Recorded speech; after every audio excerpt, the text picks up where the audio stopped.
How's it going, everyone, and welcome, well, not to Danganronpa 2. Well, what a good start, huh? You start off and you literally immediately forget what you were going to say. So yeah, welcome. It's a bit too loud again, and you know what happens when you try to lower volume with this.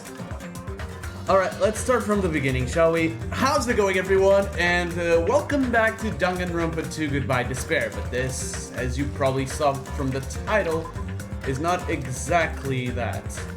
And no, I don't want to continue from chapter 1, no. Although that is where I left off this particular save file, but whatever. Anyways, today we're continuing the novel. I have waited a long time for this, and hey Husky, how's it going? Thanks for coming in. Maybe I should, okay. Alright, good balance of sound, that's good. Chat is on screen, that's good. I want to see how the chat looks in the layout. Awful. So let's remove that. It was just mainly a test, honestly. What? Alright, no, bruh. That's not how it works here. Like, seriously? What the hell?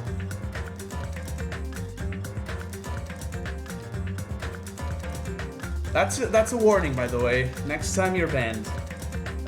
Anyways. Next, okay, I got kind of confused at the beginning. So we're continuing the novel. Yeah, let's do it. I kind of just want to stay here and listen to the song a bit, honestly. It's really good. Every time New World Order plays, it reminds me of just how good it is, honestly. Anyways, I ended episode 2 at the nurse, right? Yeah, that's a great start, I know, right? So, I ended episode 2 at the nurse's office, right? I kind of don't remember now. It's been a while since I've read the novel, and I'm kind of dreading coming back to it because I have a lot to continue. I have a lot to do here. So, yeah, let's just move along, I guess. Also, if the stream experiences some crashing or, you know, stuff like that, please let me know immediately. I can't see what's going on this time. Alright, let's go. So yeah, we left off here. First floor, main hall. Oh god, the chat is blocking the text. Okay, hold on, guys. Oh, this is gonna be fun, isn't it? How am I gonna do this?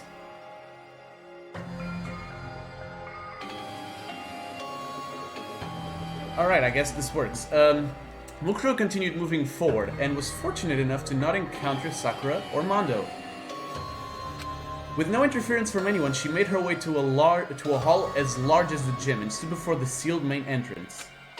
Suddenly, Monokuma popped out from the shadows to block her path. Within this hall that resembled a nuclear bomb shelter, replete with all manner of heavy weaponry, Monokuma's silhouette was conspicuously out of place here. His laughter rang throughout the room as he wiggled his body from side to side. So, for those of you who don't remember, I'm gonna give you some context. So, Junko cut literally all ties with Mukuro, like all of them. She literally cut off her, like, all of her relationships with Mukuro were just cut. The ties they had, they would just, like, destroy. Because Mukuro was supposed to die, and Makoto was like, no, that'll be me.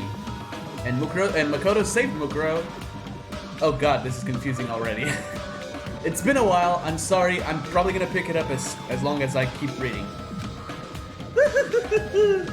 What were you doing at the nurse's office?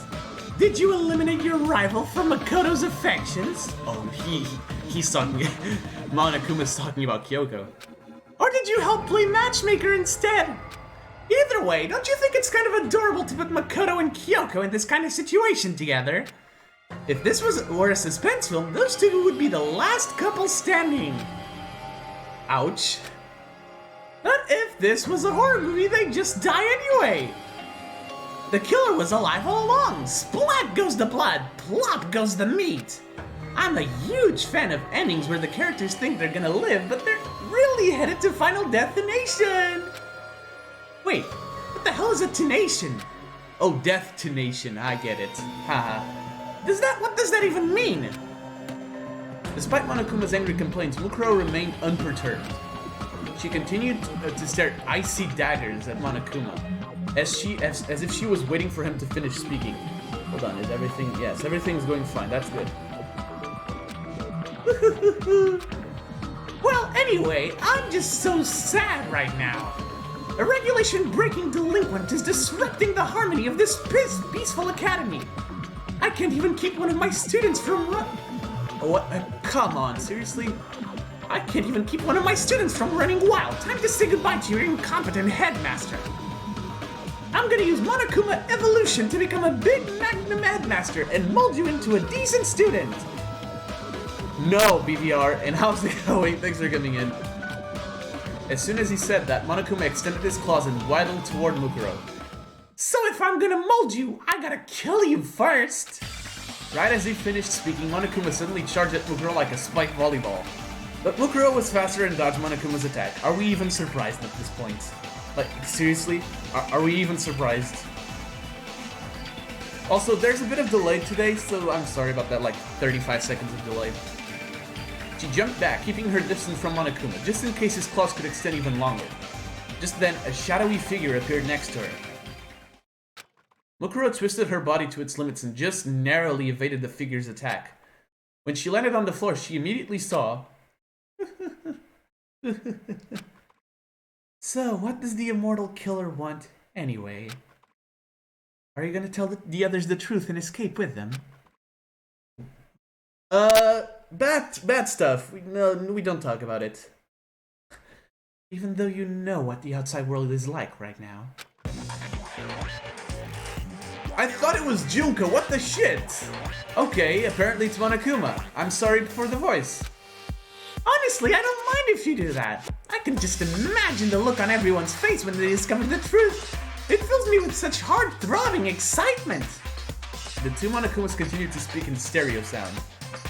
You said you'd destroy my plans, but there's no happy ending waiting for you. What? Oh god. No matter which route you take. You only have yourself to blame for that. Don't tell me you thought they'd be grateful to you. Even if you guys escape here, do you think they'll still forgive you when they get a whiff of that nasty air outside? Some of them might prefer to stay in the school, and some of them might resent you for being kind and showing them the truth. But then again, this is all your fault anyway, so it doesn't really matter what they think of you. You motherfucking what? Hold on, yeah, everything seems to be going alright, that's good. And my Monokuma voice is still on point, that's good. Monokuma made a little mistake! Despite facing down two Monokumas, Mukuro's expression didn't waver. She understood that controlling two Monokumas simultaneously was a piece of cake for Junko. Mukuro drew an arm-length metal bar from seemingly out of nowhere and readied herself. It's seemingly nowhere. Okay, yeah. See, the chat is really bad, alright? Sorry about that. It was the remains of the IV stand from the nurse's office, sharpened into a pointed weapon. With her weapon in hand, Mukuro responded in a cold, mechanical tone. That's fine.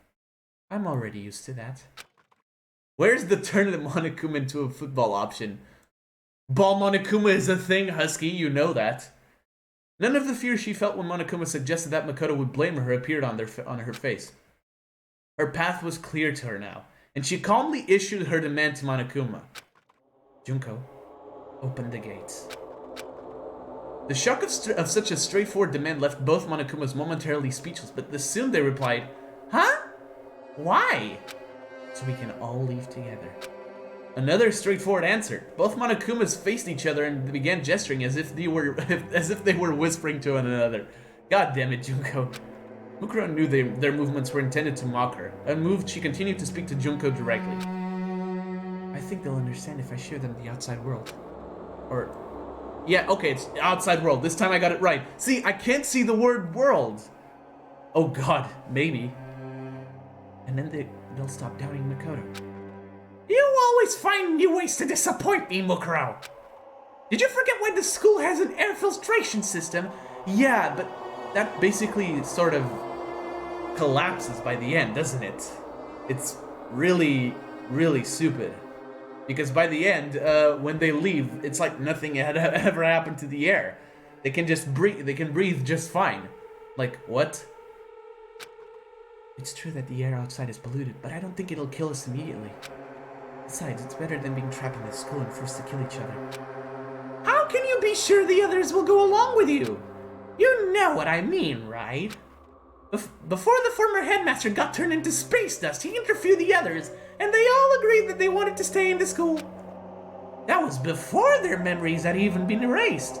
Do you really want to betray their wishes? Mukuro blinked and slowly stepped forward. I don't really care about their feelings. Huh? You're all I need, Junko. So don't worry. I'm always watching out for you. I'm going to make sure you feel despair, and I'm going to make Makoto and the others happy. Oh shit! Mukuro, you're kinda... Mukuro, I love you and all, but you're kinda scaring me. Like, a lot. Please stop. If you want to revel in your own despair that badly, then I'll trust the hope Makoto gave me, and take my chances with them instead of you. Damn! Mukuro's brief but powerful words caused the Monokumas to turn and talk to each other again. Oh, no. Oh my, this doesn't look good at all, Monokuma, eh? This child doesn't realize her own hypocrisy.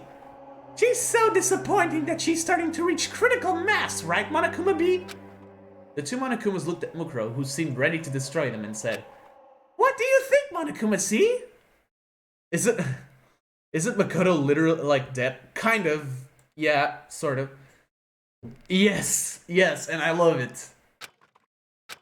Mukuro was taken aback by their question, but her instincts suddenly kicked in as she immediately dodged away.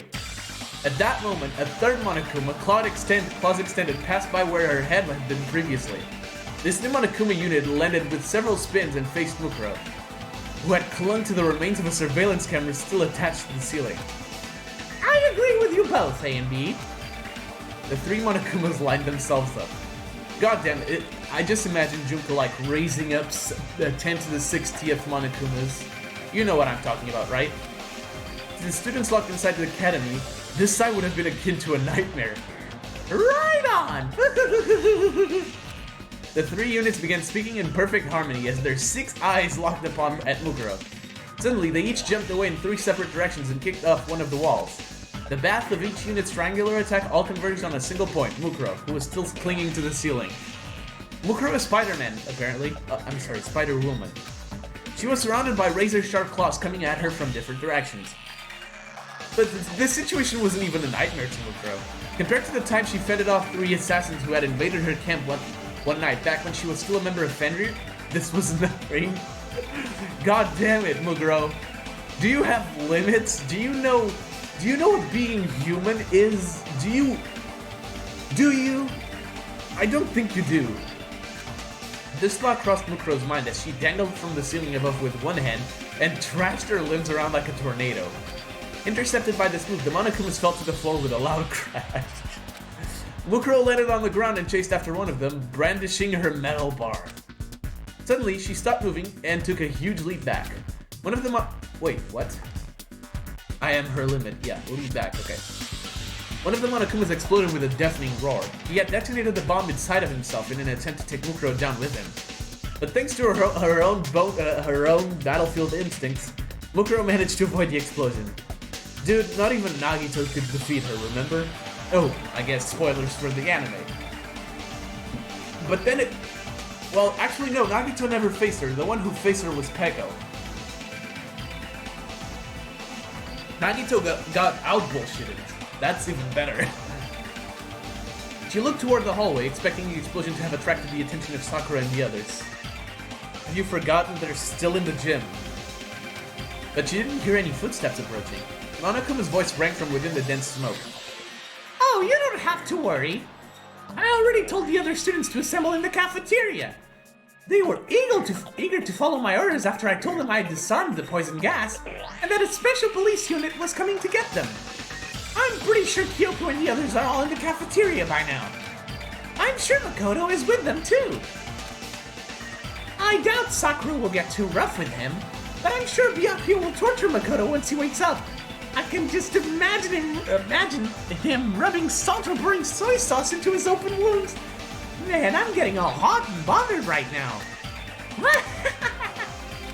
As she listened to Monokuma's overlapping voice, Mukuro tilted her head slightly and asked, I'm pretty sure they're going to find out that you lied about that special police unit. Are you really okay with that? No worries, Jesus. Now it's 4. Once I've dealt with you, I don't care at all if they find out I was lying.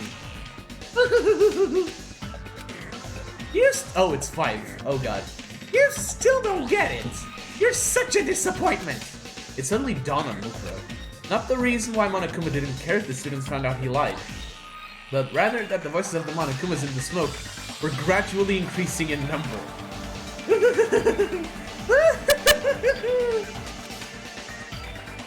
I think the Danganronpa franchise is making me really, really chaotic. I'm starting to question my own sanity, honestly. I'm able to imitate Monokuma's laughter without breaking a sweat. Help. As the smoke started to clear, the shadows of 3 Monokumas appeared. The one that exploded couldn't have revived, so a new one must have come to take its place. But there's no way Mukuro only heard 3 Monokumas talking just now. As if to prove her hearing had been accurate, the Monokumas suddenly made their move. The 3 Monokumas bent over and began twirling their upper bodies. What? From behind them, new Monokumas emerged, like after images brought to life. The second row of Monokumas mimicked the earlier ones with only 1 frame of delay, revealing even more Monokumas. God damn it, even more Monokumas behind them. Yes, obviously. Eventually, Mukuro realized that there were 3 rows containing 10 Monokumas each. Did you know this is called the circle dance? Monokuma's 30 voices spoke in perfect harmony as they divulged information that had nothing to do with the current situation. Mukuro already knew that multiple Monokumas were positioned throughout the academy, but only Junko knew how many Monokumas actually existed. Mukuro had no way of knowing if these 30 Monokumas were part of a larger contingent. The flock of 2-toned teddy bears continued to twirl around. Mukuro felt like she was being bombarded with hypnotic images. But faced with this abnormal sight, the Ultimate Soldier remained calm and maintained her focus. She was nothing like the girl who had panicked earlier in the gym when Makoto was impaled. As she stood before 30 emissaries of despair, she slowed her breathing and allowed her heart rate to accelerate. It was instinct, not fear nor panic, that sent her body racing throughout her blood. Guys, I'm terrible.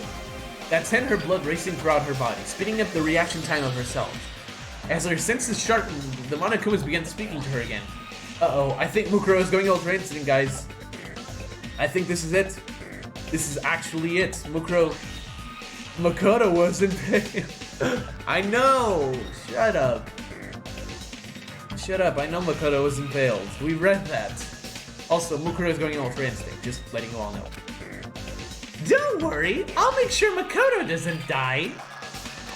As long as everyone lives, I can reset their memories as many times as I want. That's right. All your effort, hope, dreams, and determination are going right in the garbage heap. Monokumas took turns speaking in groups of 10, as if the mastermind controlling the Monokumas wanted to show off her ability to manipulate them. However, at least it wasn't Chihiro, I guess. If it was Chihiro, I'd probably stop reading. No, not really, but whatever.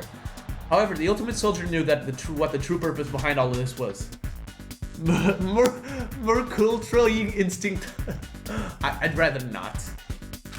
She strained her ears to their limit and noticed a certain sound hidden among the Monokuma voices. Mukuro's face remained perfectly still as she kicked off the floor.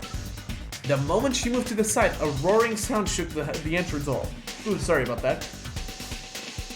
The burps. The ceiling mountain turrets in front of the gate started raining bullets down on Mukuro. The Monokumas were just the mastermind's decoy, who she tried to blow her, while she tried to blow her away. Okay. As if further trapping her, the Monokumas charged at Mukuro through the storm of bullets.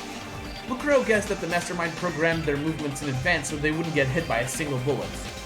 She ran for the gates, evading waves of bullets and claws every step of the way. I'm telling you, this is Ultra Instinct. You cannot convince me otherwise. Programming 30 Monokumas in 2 turrets while also predicting Mukuro's escape route. This would be considered impossible for anyone, but Mukuro knew it was possible for Junko. As Ultimate Despair, she possessed despair-inducing abilities that surpassed the capabilities of any normal human.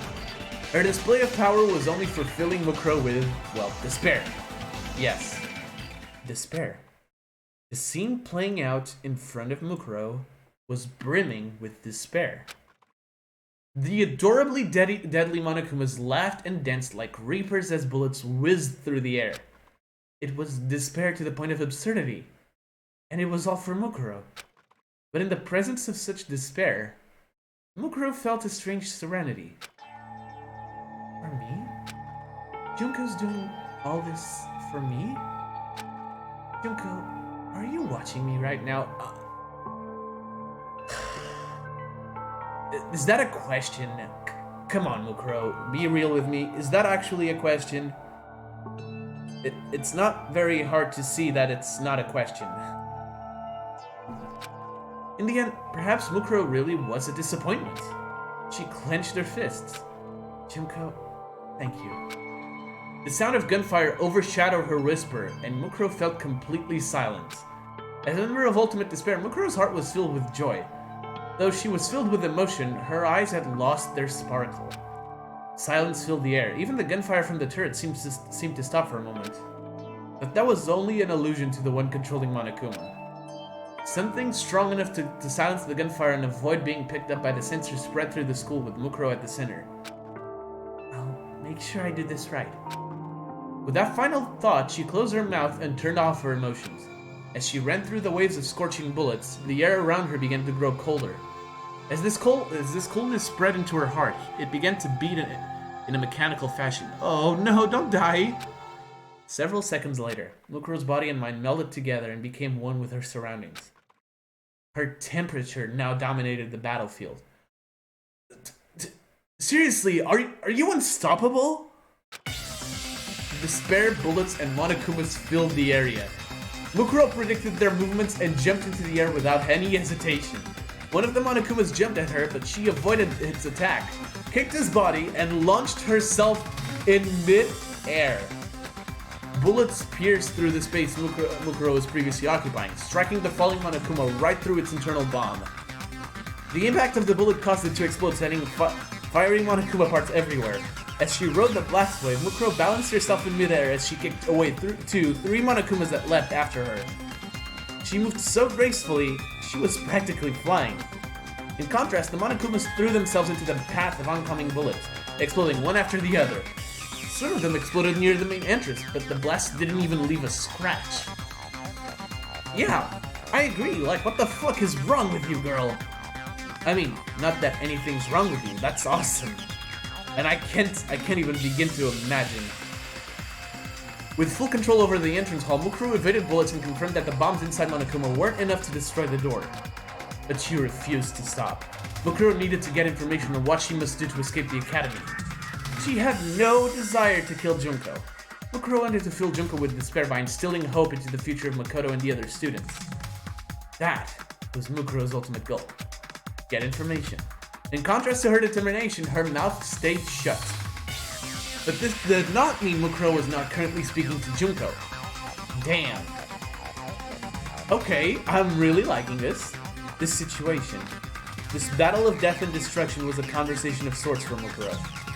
All she knew how to do was fight, but she thought she wasn't interested in anything else. She thought she didn't need anything else. All Mukuro needed to be was a sword to fulfill her sister's desire for despair. That purpose alone was the crux of her existence, and she lived her entire life convincing herself that she couldn't do anything else. She's using the despair to kill the despair. Yes! That's why power was like a language to Mukuro. A battle to the death revealed more about her heart than mere words ever could. Her words were in the wind of savagery that blows across the battlefield, uprooting others who also speak the language of violence. This was true even against her sister. When Junko would berate her sister, Mukuro couldn't talk back. All she could do was cower and apologize profusely. But it's different. For the first time, Junko was using a language her sister actually recognized. The child of despair who tore the world apart was speaking to her sister with the language of power. Mukuro's heart filled with joy. For that reason, she strengthened her focus on her conversation with Junko, and that emotion began to gradually disappear. On this frigid battlefield, Mukuro continued her heated conversation. Endless rounds of despair fired from the school's turrets. But Mukuro's words intercepted every last violent shot that threatened to shatter her body and mind in half. So, she's basically in real life non-stop debate. Actually, more a rebuttal showdown, I guess. She quickly realized that the Monokumas hadn't decreased in number at all, no matter how many she kept destroying. Not only that, she noticed that more Monokumas had been joining the fray until there were nearly 50 of them for Mukuro to fight.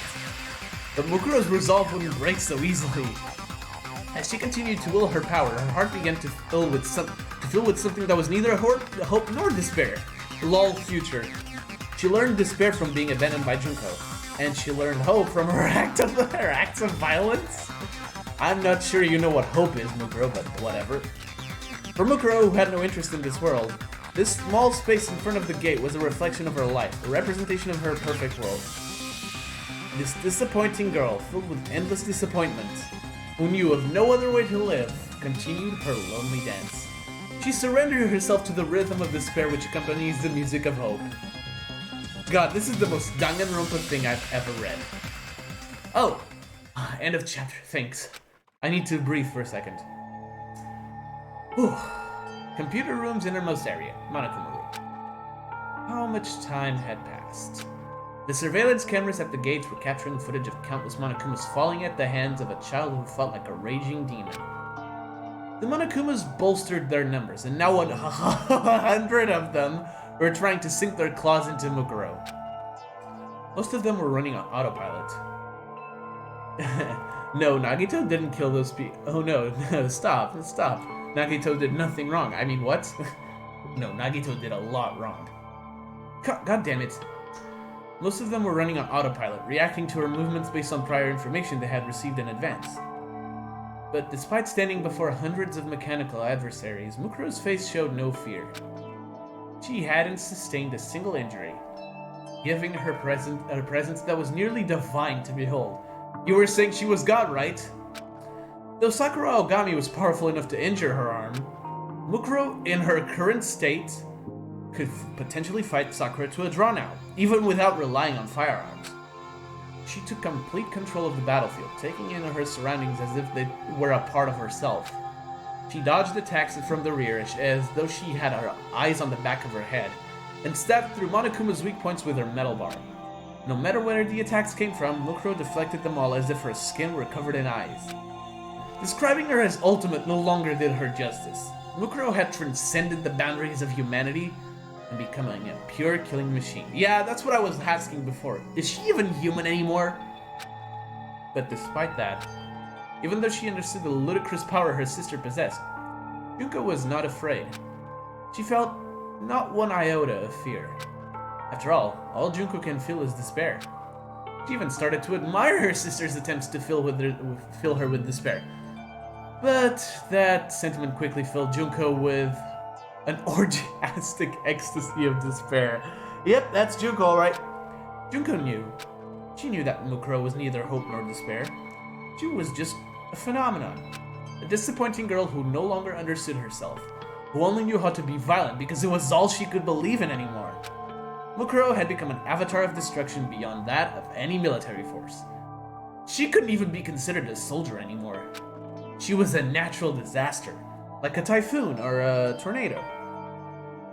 You know, I like the emotion I'm putting into this reading. I like to read. Or perhaps, like gravity, she was now a fundamental force of the universe that only existed to bring despair to Junko. The mastermind enjoyed watching her sister go all out. If Mukuro destroyed everything and ruined her life, Junko would still be comforted by the despair. She could just go right ahead and overpower her. Junko considered this for a few seconds until a familiar hopeless habit reared its head. Her habit of getting so bored that it made her sick. The girl who had been grinning as she watched the screen now bore a look of calm stoicism as she reached for the microphone connected to Monokuma's speakers. Mukuro was no longer human anymore, but Junko knew how to bring her back. It was a simple feeling, really. And with that hopeless feeling from Mukuro in mind, the mastermind said just one word. Mukuro. We return here, in front of the main entrance. Is she speaking with Monokuma's voice or with hers? I'm just gonna say in hers. Mukuro. That voice. It was calling her name. Instead of using Monokuma's voice filter, Junko's natural voice was coming out of a Monokuma unit. That's all it took. With one word, Mukuro Ikusaba stopped being a force of nature and became a person again. Monokuma would not miss this opportunity. As if moving to the beat of Mukuro's shaking heart, a torrent of claws leapt to attack her. But Mukuro trusted her instincts and twisted her entire body to fend off the attacks, leaving her with only a few scrapes here and there. But the despair wasn't over yet. The ultimate despair didn't waste any time making her next move. Mukuro, watch out! Huh? As soon as Mukuro heard that voice, her mind went completely blank. There was no mistaking it. That was Makoto's scream. The scream that saved her from the spears of Gungnir and changed her destiny. No, that's wrong. It took her a tenth of a second to realize that voice was just a sound clip that Junko had replayed. But it was more than enough time to drag Mukuro, who had regained her humanity, into despair. Right when she recovered from her moment of shock, Monokuma appeared behind her and roundhouse kicked her in the temple. She twisted her head to roll with the blow, but at that moment, a different Monokuma attacked her from the opposite side with a headbutt. And as soon as Mukuro dodged that attack, 3 Monokumas launched simultaneous drop kicks and knocked her to the ground. The fact that they weren't even using their claws meant they weren't trying to kill Mukuro right away. Before she could stand up again, dozens of Monokumas waiting for her on the floor climbed on top of Mukuro and pinned her limbs. One of the Monokumas waddled over to Mukuro as she lay face down on the floor and laughed.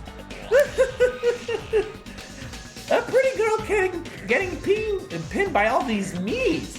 I wonder if I should feel more excited about this. Don't make that face. If I wanted to kill you, I'd just pump you full of bullets right now. But I don't think the audience watching this on TV would like that ending very much. I need to make sure I do it the right way this time. What are you planning to do to me? Mukuro asked in her emotionless voice. Monokuma guffawed. Yup. And hey, Eclectic, how's it going? Thanks for coming in. You arrived at a good time. You arrived at a very good time. Mukuro is about to die to Monokumas. That's about right. Nothing. I'm just gonna stick to the original plan and make you play the killing game at this school. I'll erase everyone's memories again, and I'll just make them redo the introduction and the entrance ceremony again. In typical Monokuma fashion, he leaned his face toward Mukuro. But it'd be boring if we had to redo everything. Maybe this time, I'll have you participate as Mukuro Ikusaba. I'll take away even more of your memories like I did to that irritating detective girl. You'll just be a poor little girl with no memory at all. As Monokuma talked and wiggled his body from side to side, the other Monokumas danced and twirled around. Mukuro is gone. The ultimate badass die. I mean, Mukuro was just like an untouchable goddess for a while. Like, straight up. Nobody could touch her. She dodged bullets and 100 Monokumas at the same time, so yeah. She's pretty badass. Amid this fantastical scene, Monokuma continued to describe his hopeless plan in a nonchalant manner.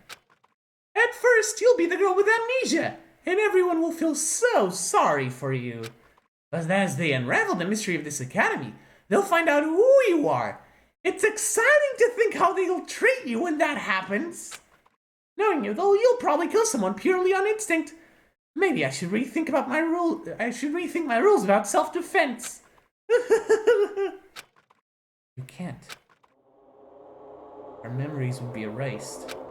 There was nothing she could do about her classmates hating her. But losing even her childhood memories would mean her connection to Junko would be severed as well. Even if Mukuro had no interest in the world, that was unbearable, even for her. I've heard of New Game Plus before, but this is the first time I'll get to see a New Game Minus. Monokuma breaking the fourth wall again. Should I tie you up for fun? Or maybe we should make this game even more masochistic. Forget hard mode, very hard mode, and inferno mode. Wanna just skip ahead to impossible mode? It's just a game. Maybe I'll erase your memories after I drag you on a motorcycle, pummel you with 1,000 baseballs, burn you at the stake, and crush you with an excavator.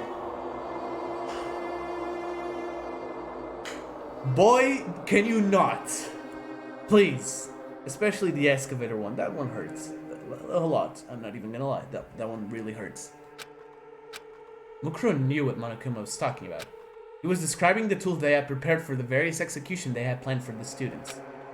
After everyone reintroduces themselves, they'll walk around the school grounds and eventually find a flat-chested girl with amnesia, covered in bandages with Fenris tattoo on her right hand. I bet a certain fanbase might get off on that. If this were a game, that would increase sales by 500%. I haven't done the ad just yet, BBR, so I don't want to lose my secret crush on Makoto. But I haven't done the commercial just yet, BBR, so I can't do it. Sorry. Continuing. Though Monokuma sounded like he was joking, everything he said was deadly serious. They changed the order of the first two executions in that sentence. That's true, I guess. But I think it was done on purpose. As evidence, Mukuro heard a rumbling sound off in the distance. Now then, your sweet ride is on its way.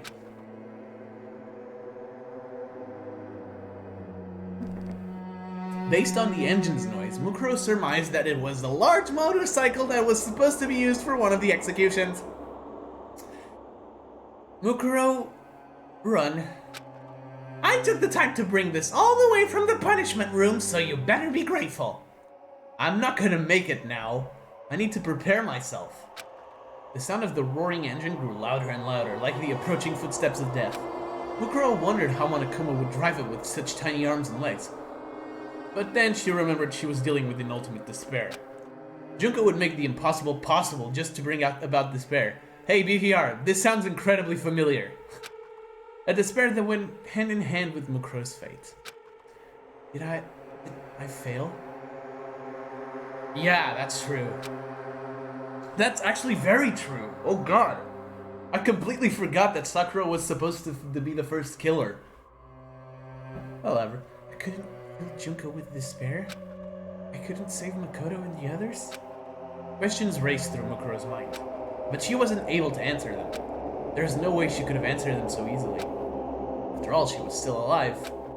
The sound of the motorcycle grew closer and closer. Oh, sorry, the burps. I'm drinking water. As if it was threatening to break Mukuro's spirit. Also, I'm sorry if I don't respond immediately. I'm sorry if I don't respond immediately to your to the chat. We have like a 40-second delay, as I said, so I apologize. Kaito is the mastermind of V3. Obviously, bro. Obviously. It's gotta be. I'm laughing, but I know it's possible, so I'm kind of scared that might be true, so please don't. Suddenly, Monokuma stopped moving. The other Monokumas continued doing their automatic movements.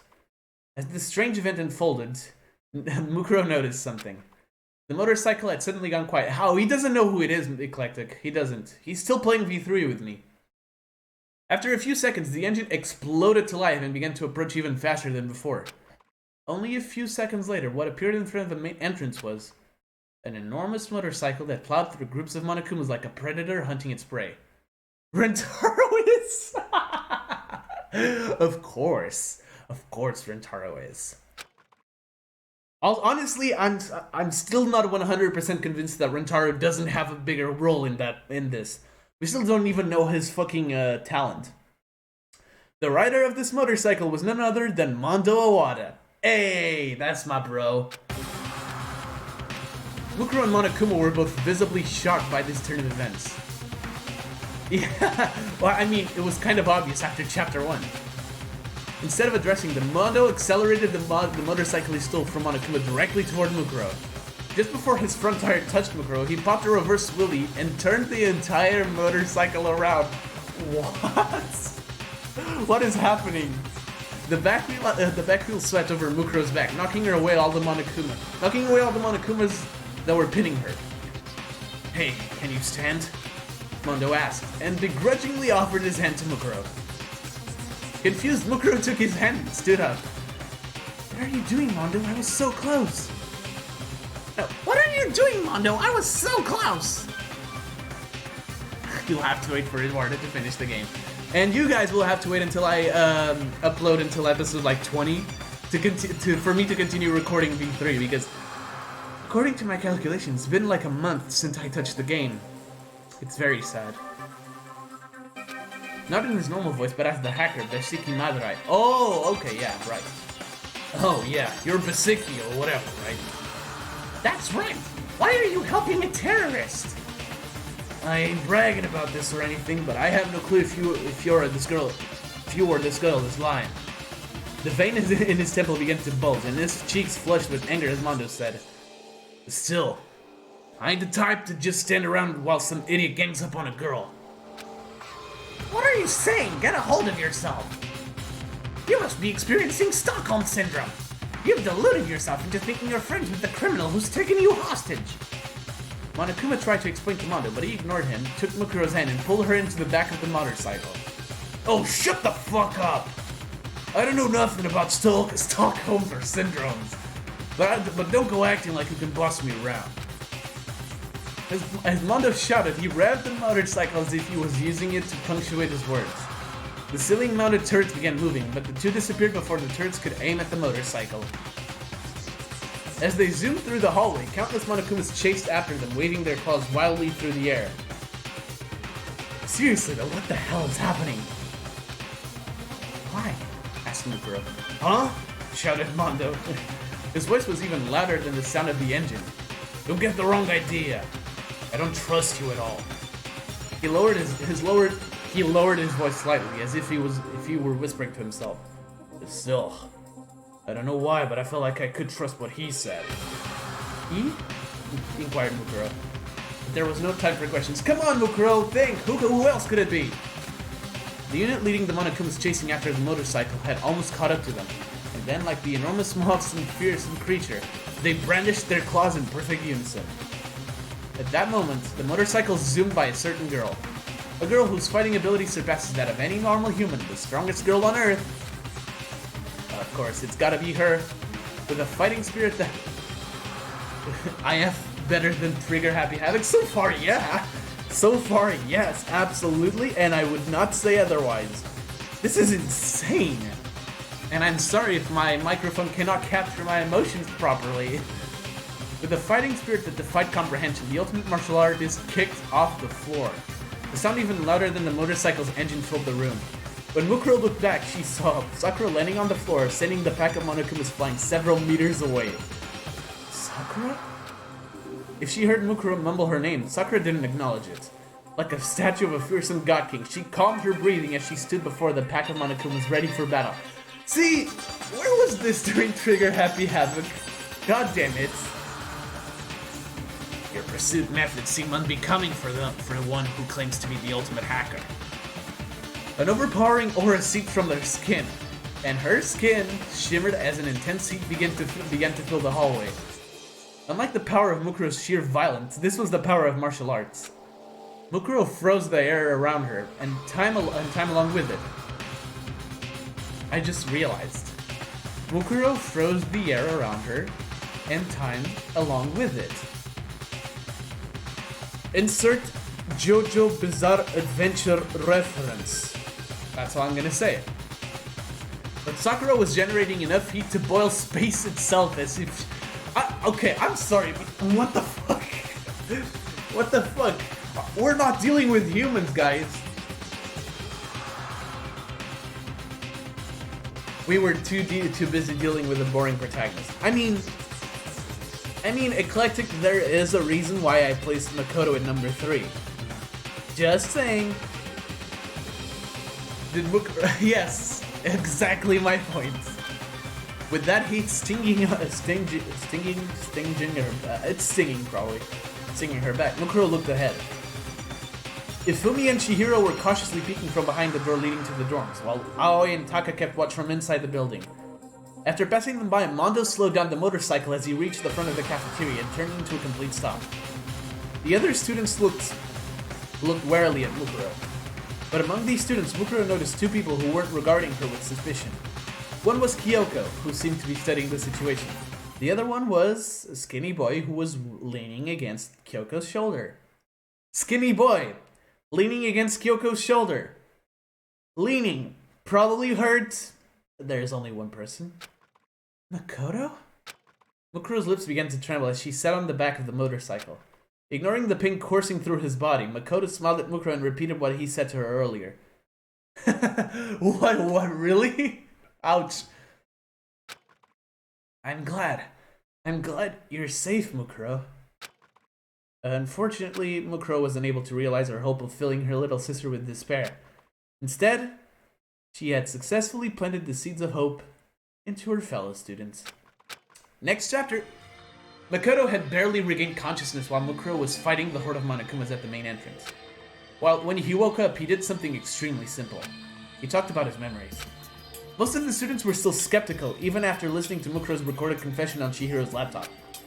Obviously, they were still not entirely convinced at first when Makoto woke up, but after Sakura asked him a certain question, the ambience completely changed.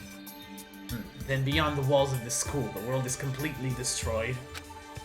You're saying there's no one else alive. Makoto slowly sat up to answer Sakura's meek question. Don't worry, I'm sure Kenichiro is still safe. Alright, that guy I know who it is. I'm pretty sure he was one of the two protagonists of Danganronpa 0. But I could be wrong. I'm sure he'll still keep his promise to you. God, I really need to read that light novel. God, I really do, guys. I'm sorry. I really do need to read it. But hey, we got to listen to Beautiful Ruin, which is always a win. Sakura gasped. Oh wait, no. Oh no, wait, no. I'm sorry, guys. I'm sorry. Hey, don't type anything in chat. Kenichiro, of course. It's who Sakura talked about in her free time events. Hold on, I'm gonna commit die. Ah, I'm so embarrassed. How did I forget that? Jesus. Please don't kill me. Alright. Kenichiro was the only man she couldn't defeat. A man who had promised her a rematch and made her one other promise as well. How do you know that name? How do you know about that promise? Because you told me. No. Makoto slowly corrected himself. You told all of us. Sakura was silent after hearing those words. But she then faced the other students and spoke in a loud, clear voice. I'm going to trust Makoto. Eduardo committed it, Eduardo. Yeah, pretty much. Sakura? Though Aoi was shocked, Sakura continued to speak with determination. What Makoto just said is something I kept locked away inside my memories.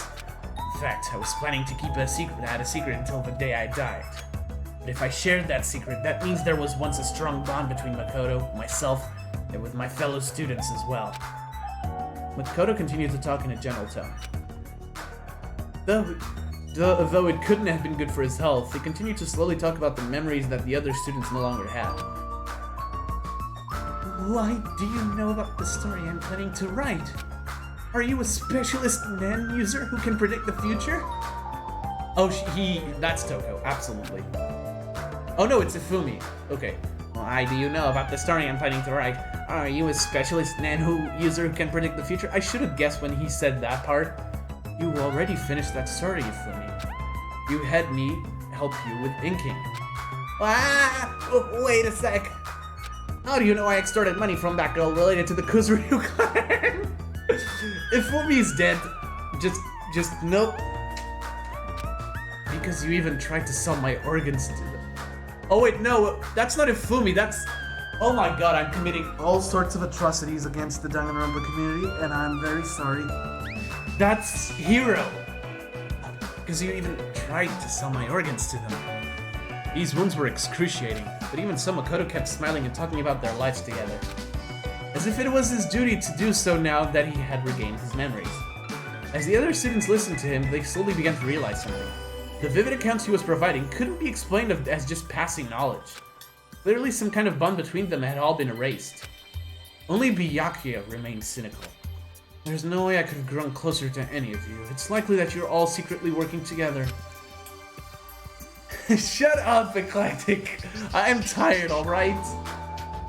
Though Byakuya was still hostile toward Makoto's recollection of their memories, for the time being he determined that Makoto wasn't actually a terrorist. Mukuro had bought enough time for Makoto to wake up and share his memories with the others, even if she hadn't intended to do that. It was still a small sliver of hope that she grasped tightly. Next. And now, as she looked at the boy who had smiled at her, Mukuro didn't know what to say. She couldn't think of anything to say at all. The battle was over, and Mukuro was now back to being a disappointing girl. She turned away from everyone's faces and apologetically climbed off the back of the motorcycle. Makoto saw her and slowly opened his mouth to say, "Thank you, Mukuro. You saved my life." Makoto gave her words of sincere gratitude between his weak breaths. I know it is. Mukuro couldn't bring herself to look at him as she mumbled to herself. Why? Huh? If Kyoko told you, then you already know what I did, right? After regaining his memories and learning the truth, Mukuro should have been nothing but a hated traitor to him. Why would he smile at someone like her? Mukuro kept her head down. Makoto smiled as if he wasn't sure how to respond and said, "Well, I guess you're right. But you also saved my life many times during these past 2 years." And Makoto took a deep, quiet breath and smiled at Mukuro again. "You're my friend. We all spend time with each other. It would be great if you could look for a different path, not despair. And if there's any way I can help you, I will." God, even in IF, Makoto's better than in Trigger Happy Havoc. I mean, that's kind of the point. He regained his memories, so his whole character arc is better. I guess that makes sense. You really think I can walk another path at this point? I don't know what you can do, or even what I can do.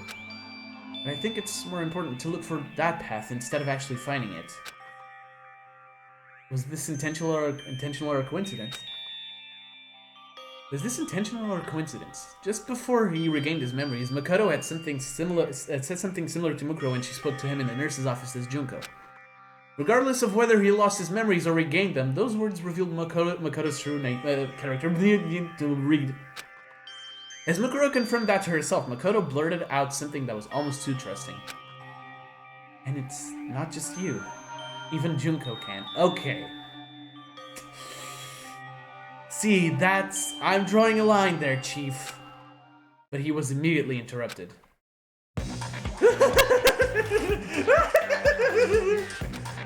Monokuma's face appeared on every monitor in the academy, and his laughter seemed to be coming out of every speaker. I could have kept pretending to be that ultimate hacker, but it's boring to impersonate someone who doesn't even exist. If this keeps up, I'll lose my identity and turn into Konokuma. Yoko looked up at a surveillance camera and addressed Monokuma directly. You seem to give up pretty easily. There isn't a bear anywhere that gives up as easily as I do. Regardless, I'm pretty sure Chihiro has figured out the secret of my control program by now. So just as I thought, you included that program on purpose. Yoko realized something when Mukuro told her about Junko. There were 2 reasons such a hateful person would intentionally leave such an obvious clue inside the Monokuma units. Damn. Junko is kind of even scarier in this than in Danganronpa 3. I mean, is he? Probably not. Either Junko wanted the students to learn the truth about the outside world and themselves on their own and turn their hopes into despair, or she was looking forward to that clue and resulting in her own plan being undone, which would allow her to feel despair toward herself. She was an angel of everlasting darkness, delighting in her own despair and using it to spread despair and destruction to those around her. Why would someone like that continue to play the role? Oh god, the burps. Continue to play the role of Monokuma. Actually, I I set that program for Chihiro to discover she happened to be one of the final 5 survivors.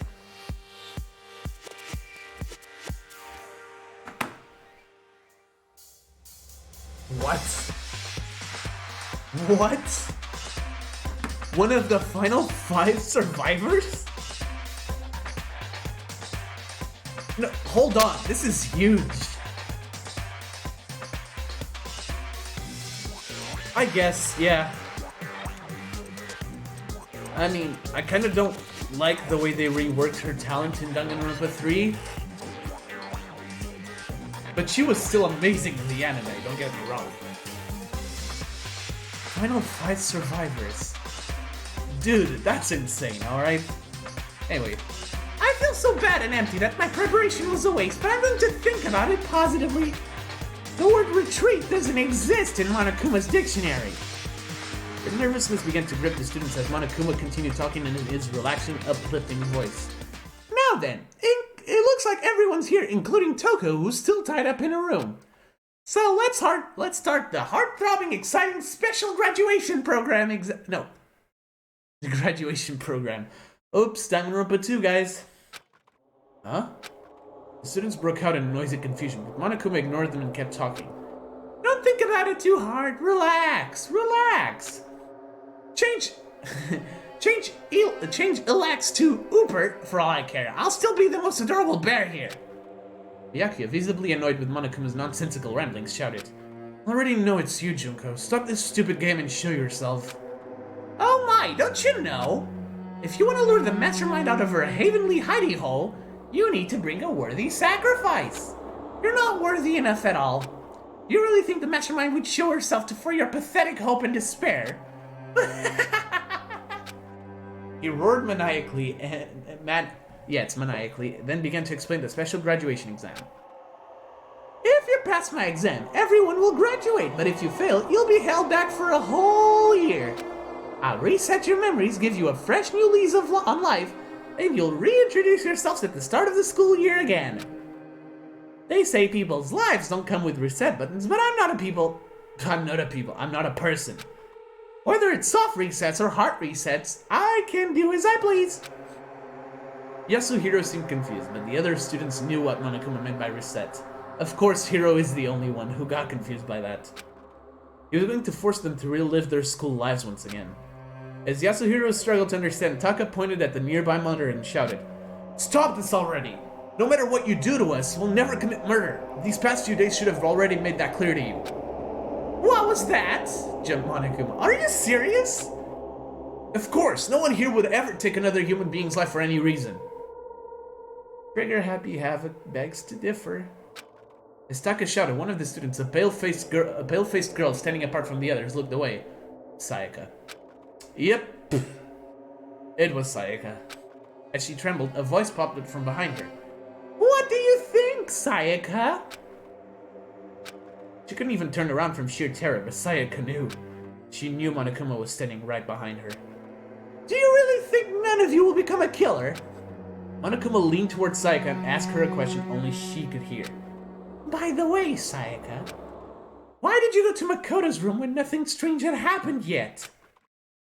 Oh, damn! Alright, so Monokuma is just straight up outing Sayaka for what she was about to do. Did you two have an inappropriate relationship? What would your fans think if they found out you made a move on a boy by sneaking into his room? Or were you there for some other reason? She could barely make a sound, much less scream, as her trembling worsened. Monokuma had nothing to gain by cornering Sayaka and toying with her emotions like this.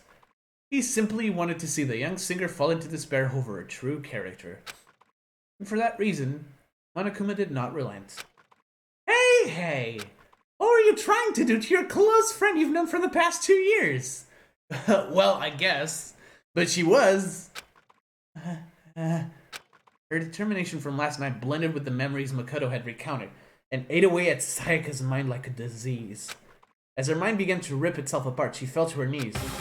A clear ball flying at just under 105 miles per hour struck Monokuma in the mouth with enough force to sink into his face. It's the bro! It's Leon Kawada. It's gotta be. The speaker in Monokuma's mouth was immediately destroyed as his body rolled into a wall and stopped moving. Sayaka came to her senses and looked where the ball came flying from. She saw Leon breathing heavily as he stared intensely at Monokuma. Yasuhiro grabbed him and yelled, "Ah, dude, why the hell did you do that, Leon?" And Leon's idiocy, I guess. "That crystal ball is really valuable!" Leon had stolen Yasuhiro's crystal ball and thrown it at Monokuma. What the fuck? They're recounting chapter 1, but in a different way. That Monokuma bastard was trying to take Sayaka hostage. What was I supposed to do? Dude, that crystal ball cost me $2 trillion! $2 trillion! They don't even print that much money anymore. Oh, bullshit. Besides, if the world is all screwed up, what the hell are you gonna need money for anyway? But if it's safe out there, I'll just join the major leagues or whatever and pay you back. Home run! Oh well, I could pay you back, dude. I could pay you back doing something else besides baseball. As those two argued, Sayaka fell to her knees. "Hey!" shouted Leon, running toward her. "Sayaka, are you okay?" She looked at him and stared blankly. "Leon..." She had made up her mind and she raised her head as she said, "There's something I need to confess to you later." Oh, no, come on. What? Seriously? Sayaka was staring at Leon so intensely that he briefly forgot about the current situation. "Not just to you, but to Makoto and the others too." Sayaka had made up her mind to confess the sin that was weighing heavily on her heart, but Leon seemed to not to hear the latter half of her remark. He ran back to the others, slapped Ifumi and Yasuhiro on their backs and shouted, "Alright everyone, let's ace this exam or whatever and get out of here already. There's no way I'm gonna let my happy memories of this place get taken away." Wow, Leon, you're kind of a bro. The Monokuma inside the monitor responded, Fine. Now that things are finally coming to a boil, let's start the graduation exam." Sakura, who had been outside the dormitory, suddenly appeared with some information. "The Monokumas in the hallway are acting peculiar." The students all moved to the main building to see what Sakura was talking about. They saw 50 Monokumas standing in 2 rows along the walls of the hallway, one standing at the very end of the hall. There was something strange on top of this Monokuma head. An enlarged version of the escape button that Makoto had obtained from the Monomon machine. Oh god, I can tell where this is going. As each student took in this sight, an announcement rang throughout the school. "The me at the end of the hall has a button on top of his head that'll open the main entrance. You'll have 15 seconds to get that button, and if you do, I'll let you have it in place of a diploma." The students seemed surprised by this straightforward explanation. Only Celeste remained calm, and she asked Monokuma with a bored look on her face. "Yeah, that's true." "Of course, it is not as simple as running up and taking it, is it?" "How mean! Do I look like the kind of headmaster that would interfere with his students' graduation?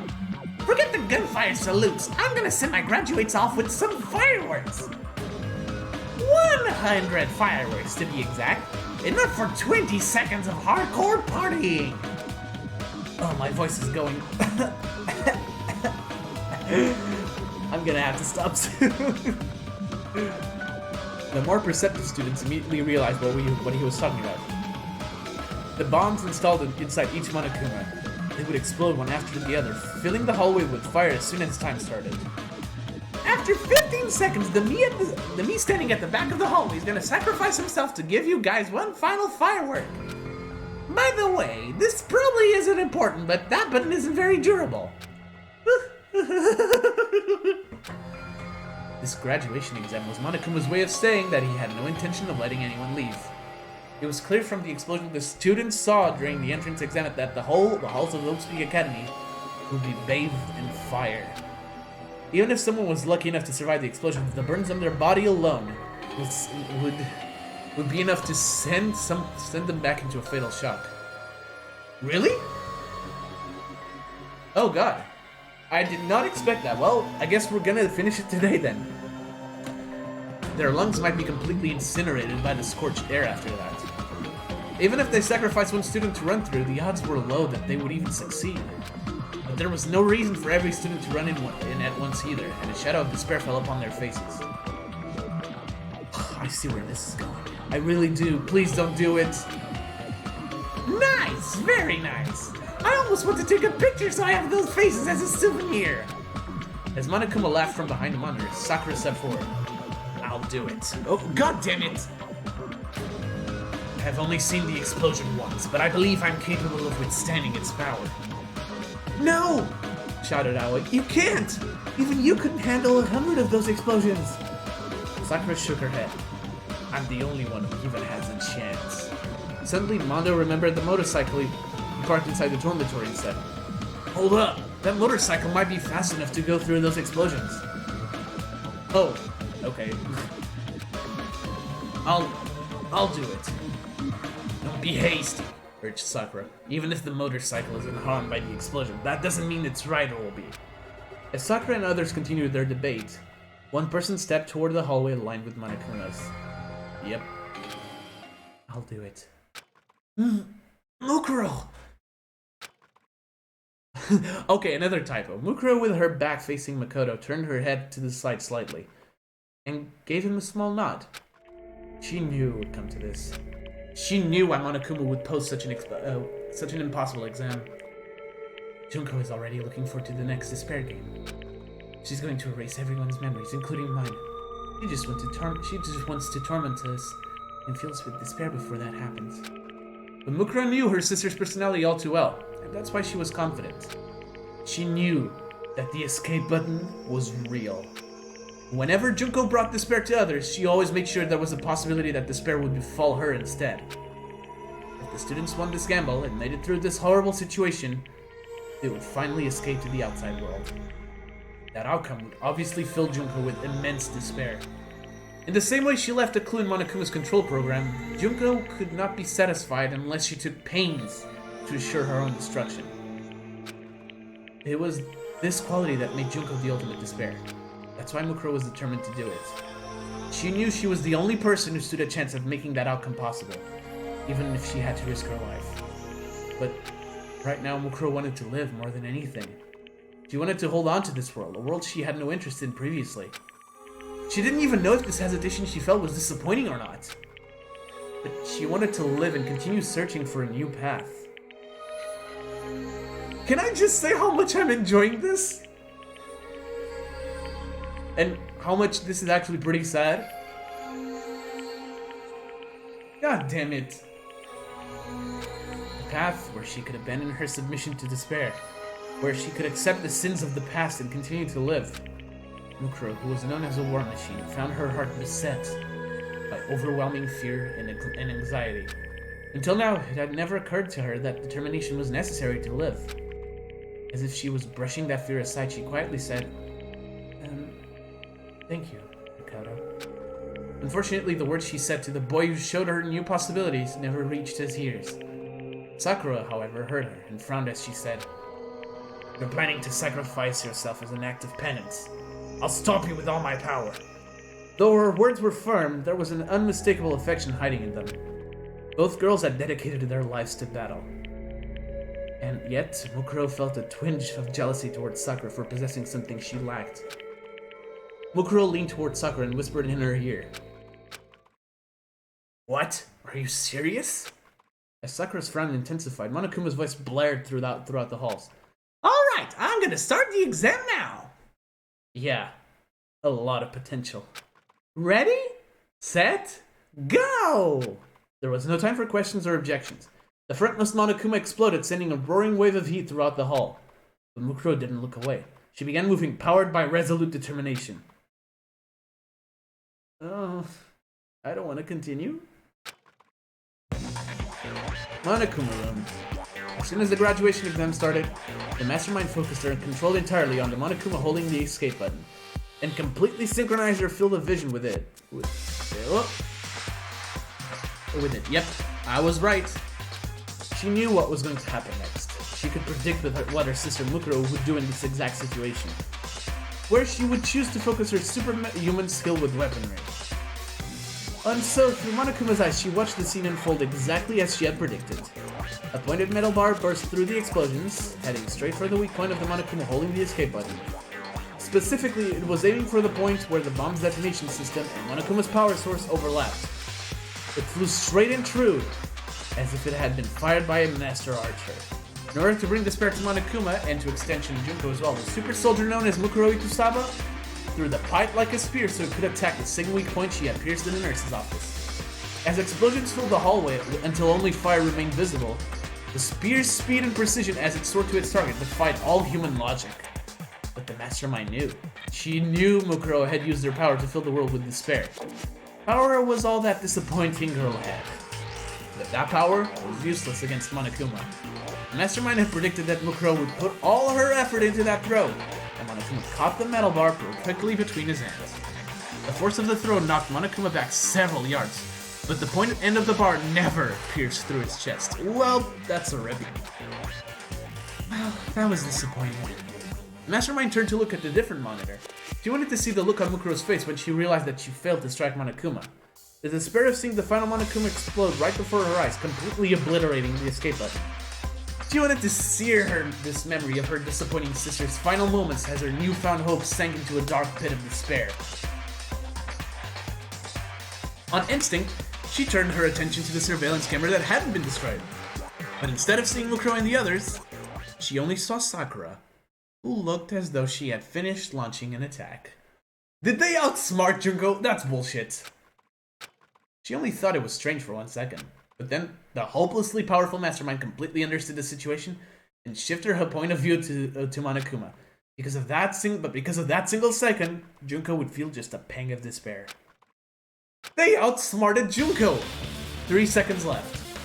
Amid the smoke, flames, and heat encircling the hallway, it burst through with the speed of a cannonball. That's it, right? That's what it says. Cannon shell. Alright, it's the same.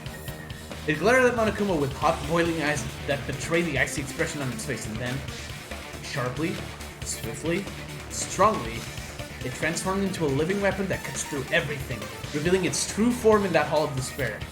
2 seconds left. Monokuma, who was still holding the metal bar in his hands, tried to move, but at that exact moment, the living weapon carved a path through the flames and appeared before him. Its body, which had never been wounded on any battlefield, was sustaining all manner of burns and injuries. But even so, it did not falter. The fire in its eyes never flickered once. You know, when I listen to this song, all I can think of... There won't be just hope. There'll probably be a lot of despair too. But our futures are ours! See, 2-6 was awesome. 1 second left. The living weapon, Mukuro, slammed her knee into the back of the metal bar Monokuma was holding. The sharp tip of that metal bar pierced through Monokuma like a rail spike, shredding the detonator and its power source into pieces. Time's up. The 100 explosion ceased and smoke blanketed the hallway. Damn. Mukuro had dived into Monokuma and the pristine escape button now rested in her hand. She and the other students of Hope Peak Academy had passed the graduation exam. It was only a small amount of despair.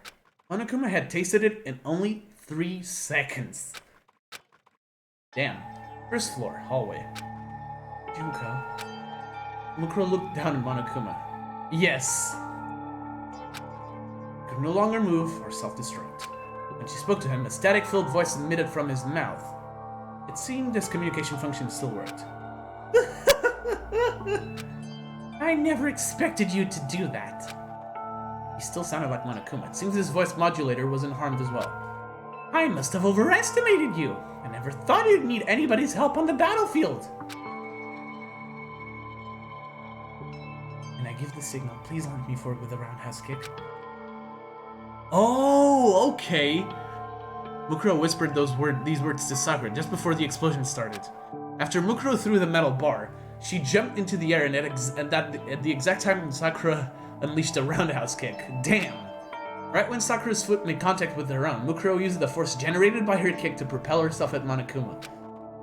Using the ultimate martial arts superhuman attack like a springboard, she shot herself through the air like an artillery shell. That's incredible. Enduring intense heat, sharpnel, and blood-draining G-force, she stayed conscious as she charged through the hallway, engulfed with explosions and despair. Mukuro trusted Junko, and she trusted Junko to predict that she'd throw the metal bar and catch it accordingly. Mukuro fucking outsmarted Junko. Now there's something I never thought I'd say. Then she tried to look at her face as the despair sets in. The Junko Enoshima Shinyu would definitely do that. Although Mukuro hadn't predicted that her sister would try to kill her with the spears of Gungnir, she had a better understanding of her actions now. Literally, yes. Yes, Husky, absolutely. And she's probably my number 2 favorite character right now. I'm not even mad. Kyoko, I'm sorry, but Jesus Christ.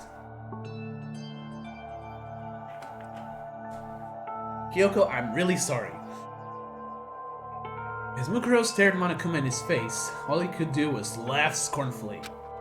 You put your life in someone else's hands for a deadly battle? I don't know how I feel about that. It'll always be a half-assed disappointment.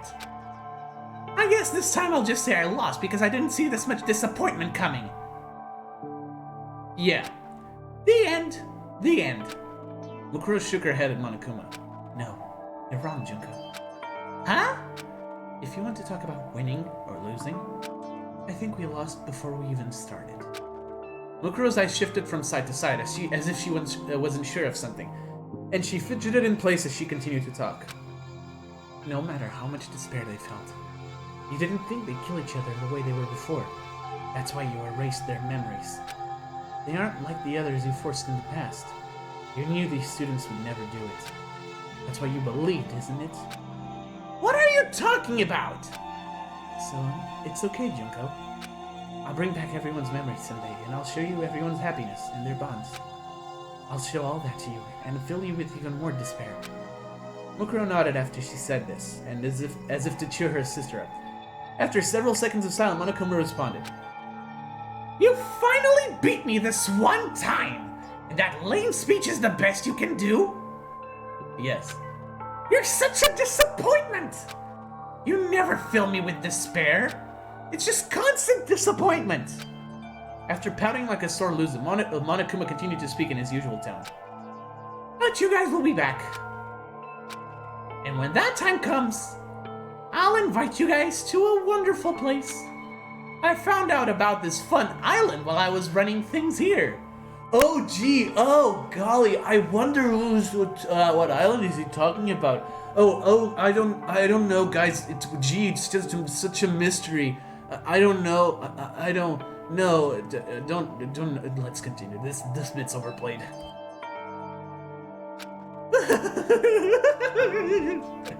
I'm getting crazy.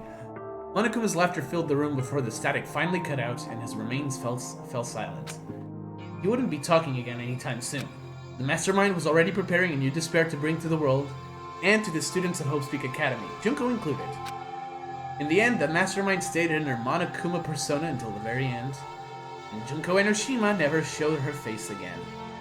Hope Islands. Yes, of course. It was as if she resented the despair Mukuro had given her. That thought almost filled Mukuro with despair, but when she heard her classmates calling for her, she sealed that despair into the depths of her heart. From now on, she would seal away all her despair.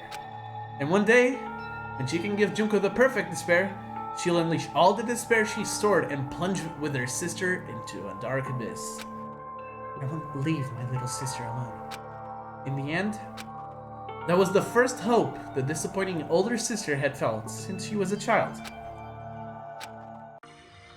Several hours later, main entrance. Mukuro, are you really going to go out wearing that wig? After receiving a blood transfusion of the correct type, Makoto was beginning to show signs of recovery. Mukuro, holding her wig to disguise herself as Junko Enoshima, nodded. If I live as Junko, I might be able to understand her better.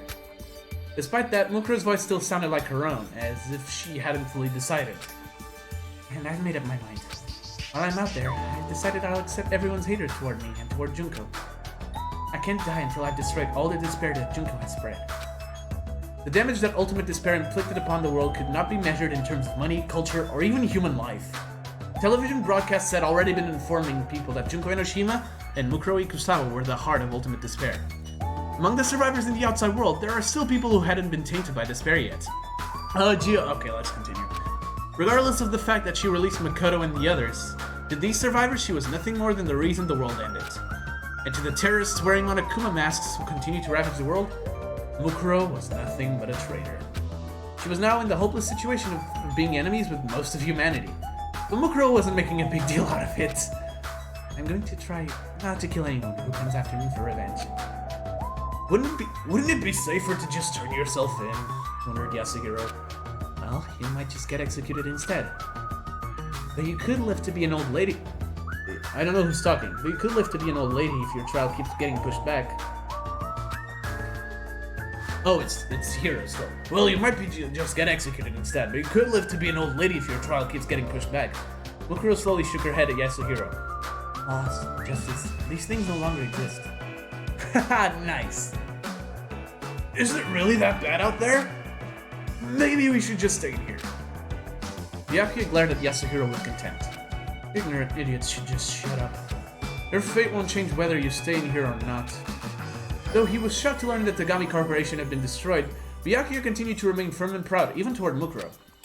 You are a rare asset, continued Byakuya, so I will let you live for now. Depending on your actions, I may consider forgiving your crimes after I've built a new world. Only a Togami would boast that they're capable of forgiving the crime of ending the world. You don't need to do that. I don't plan on just surviving. After turning away from Byakuya, Mukuro looked at the other students.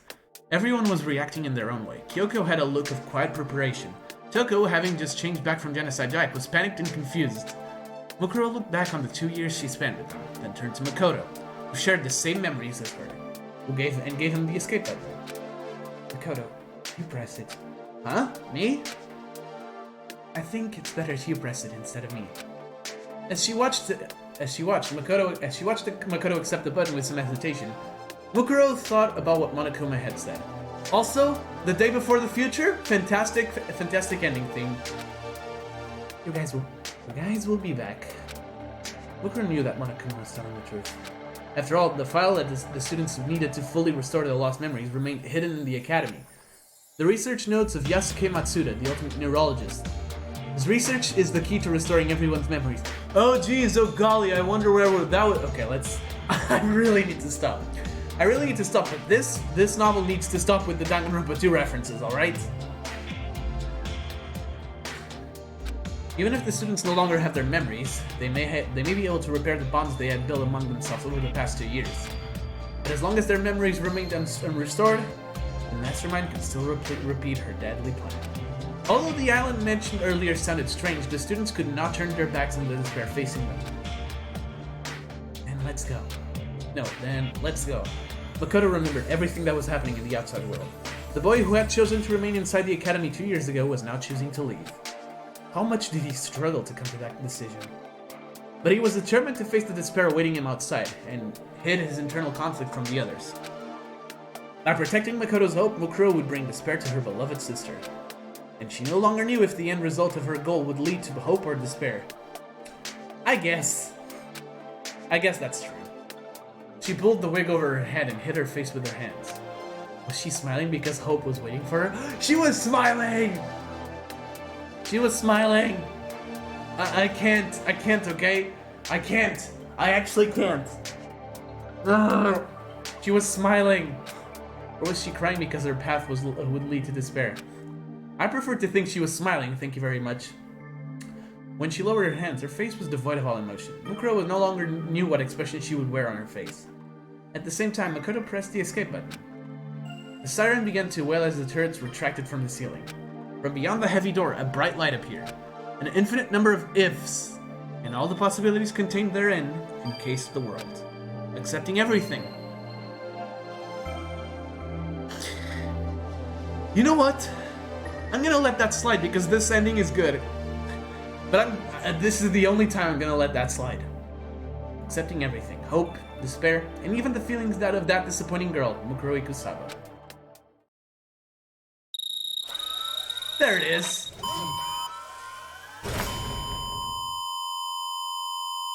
Oh, my ears. There it is, boys. They all got out. That explains why this scene was stored in Trigger Happy Havoc.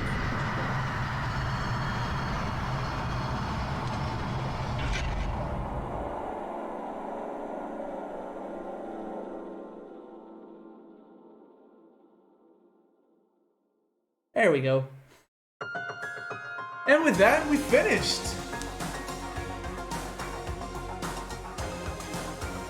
I don't think there's anything more appropriate than finishing up the stream with New World Order, honestly.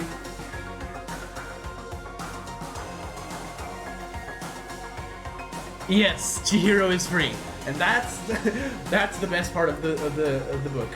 Well, yes, you know what? Fuck it. Yes, that's true. All right, so this is very interesting. This story, it leaps over Trigger Happy Havoc. At least the part that it tells.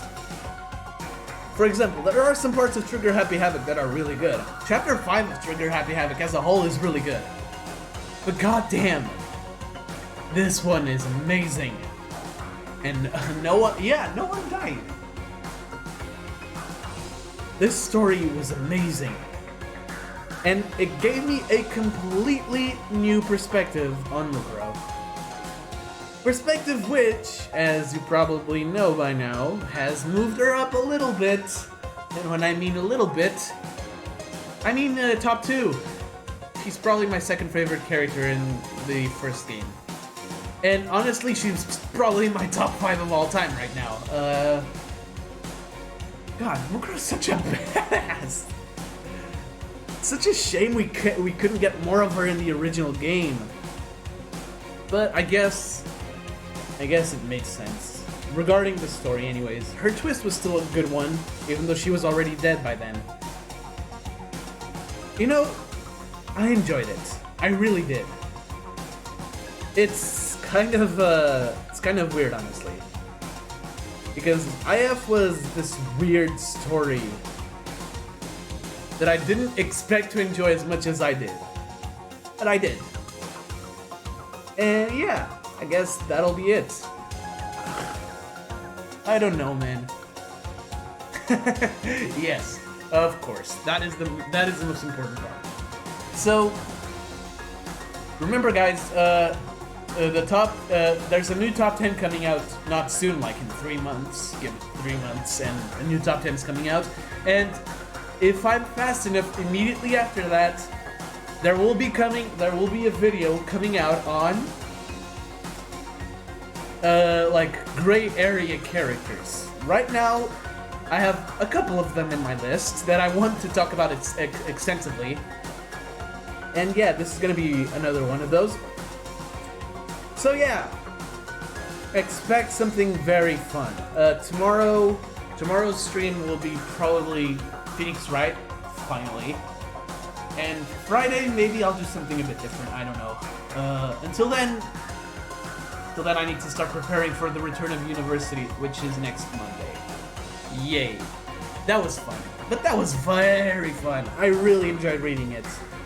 Anyways, guys, that'll be all for now. Thank you all so much for watching. If you like this stream, consider leaving a like and subscribing if you aren't new to the channel. And if you want to be notified of future streams like this one, hit the little bell. You know what to do. Also, if you want to join my Discord server for absolutely no reason at all, link is in the description below. Guys, until next time, peace.